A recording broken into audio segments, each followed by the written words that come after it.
राजकारणात कधी ऊन असतं तर कधी सावली। या उक्तीला सार्थ ठरवणाऱ्या एका झुंजार नेत्या आज आपल्या दिलखुलास मुलाखतीच्या कट्ट्यावर। नमस्कार, मी निशात आणि तुम्ही पाहताय voice of India news online.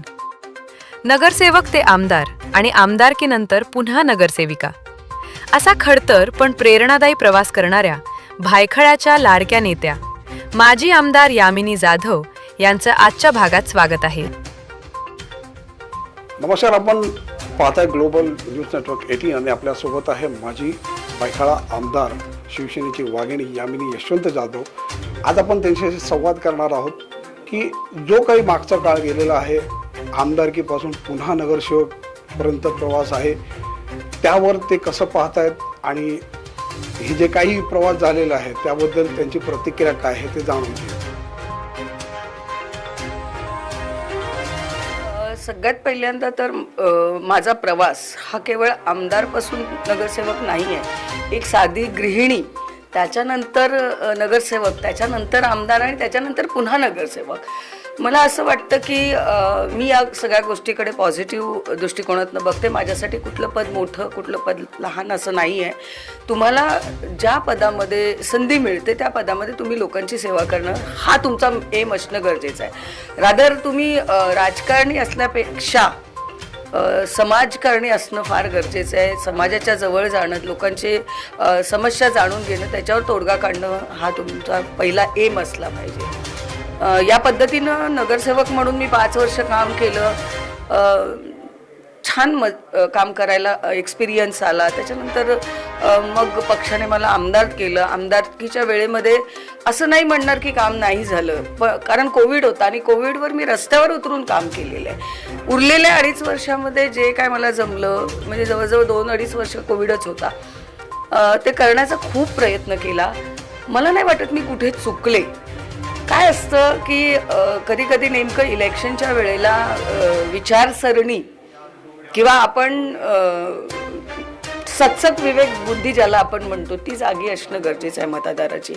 हा व्यक्ती कुठल्या पक्षाचा आहे त्यापेक्षा तो किती काम करतो आणि तो मुळात लोकांशी वागण्यात कसा आहे, ॲरोगंट आहे, फ्रेंडली आहे, आपली सुखदुःख जाणणार आहे, आपल्यातलाच एक वाटतो का, तर तो आपल्यातलाच एक असेल ना तर तो कुठल्याही पक्षाचा असावा, त्याच्याकडे लोकांचा कल असणं फार गरजेचं आहे। खासदारकी आमदारकीमध्ये काय झालं तुम्हाला माहिती होतं, नरेटिव्ह चालू होतं, तरी 12 दिवसात मी 3.5 लाख मतं घेतली। मला तर वाटलं होतं की दोनदा निवडून आलेले होते, त्यांच्यासमोर मी अचानक उभी राहिल्यानंतर मी जवळजवळ 2 लाखाच्या फरकाने पडेन, पण मी 52,000च्या फरकाने पडले। सो मला आणखीन लवकर जर डिक्लेअर केलं असतं तर कदाचित मी तो पण पार केला असता।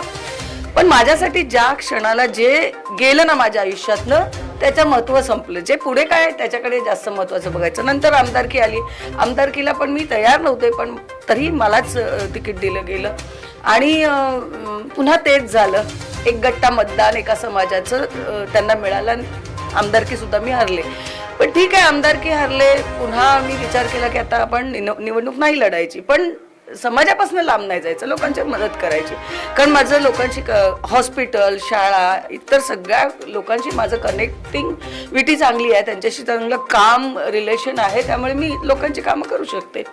पण पुन्हा एकदा मला तिकडे लेडीज वॉर्ड झाल्यामुळे आणि तिथे कोणी इलिजिबल नसल्या कारणाने मला नगरसेवक करता आला। आता काही लोक टीका करतील की आमदार झालं, खासदारकी लढली, आमदार होती आणि तुम्हाला सेवा लोकांची करणं महत्त्वाचं आहे आणि त्याच्यासाठी तुम्ही कुठलं पद आहे हे बघणं गरजेचं नाही असं मला वाटतं। So I am very happy with नगरसेवक होतो, काम करायला मिळते। इनफॅक्ट मला जास्त लोकांचे प्रश्न मांडायला मिळतात आणि थँक्यू महानगरपालिकेचे मी इथे आभार मानते की त्यांनी सभागृहाचं प्रक्षेपण, थेट प्रक्षेपण केलेलं आहे। कारण विधिमंडळात होतं त्यामुळे लोकांना कळतं की आपले प्रश्न कसे मांडते आपला लोकप्रतिनिधी, पण नगरपालिकेमध्ये ते नव्हतं। आज ते आल्यामुळे लोकांपर्यंत पोचतंय की आम्ही किती पोट तिडकीनं त्यांच्यासाठी तिथे त्यांचे प्रश्न मांडत असतो आणि त्याच्यावर तोडगा काढण्याचा प्रयत्न करत असतो। प्रश्न असे आहेत की आपण सांगितलं कामाची पावती, आपण काम केलेलं आहे ते तर मीही सुद्धा पाहिलेलं आहे। कोविड काळामध्ये मी त्या विषयावर फॉलो केलेलं आहे तुम्हाला। परंतु एक असा शेवटचा प्रश्न आहे की बाळासाहेब उद्धव ठाकरे आणि एकनाथ शिंदे ह्या पक्षाचा कुठंतरी फटका बसला का आपल्या आमदारकी आणि खासदारकीला? नाही, त्याचा काहीच फटका बसलेला नाही. तर माझी 50,000, मला जी 50,000 मतं मिळाली होती आमदारकीला, ती स्प्लिट झालं 49 मिळाली, 1,000चा फरक पडला. तर स्प्लिटमुळे काहीच झालेलं नाहीये, नरेटिव्हमुळे झालेलं आहे. त्यामुळे ह्याचा कुठलाही फटका मला बसला. त्यासोबत होते माजी आमदार सेविका प्रभाग क्रमांक 209चे यामिनी यशवंत जाधव. कुठंतरी नेगेटिव्ह मतदारांच्या डोक्यात भूमिका होती, म्हणून कुठंतरी आमदारकी आणि खासदारकीमध्ये जिंकू शकले नाही. परंतु त्यांच्या कामाची जी पावती आहे ते पुन्हा आणि समाजासाठी काम करण्यासाठी ते सक्षम आहात यासाठी पुन्हा एकदा नगरसेवक पदावर त्यांची निवडून आल्यानंतर त्यांना जी जबाबदारी दिली गेलेली आहे त्या जबाबदारीला कशा पद्धतीने पार पाडतील येणाऱ्या काळामध्ये आपल्याला पाहायलाच मिळणार आहे. कॅमेरामॅन प्रियंका संग, ग्लोबल न्यूज 18साठी सलीम कमी.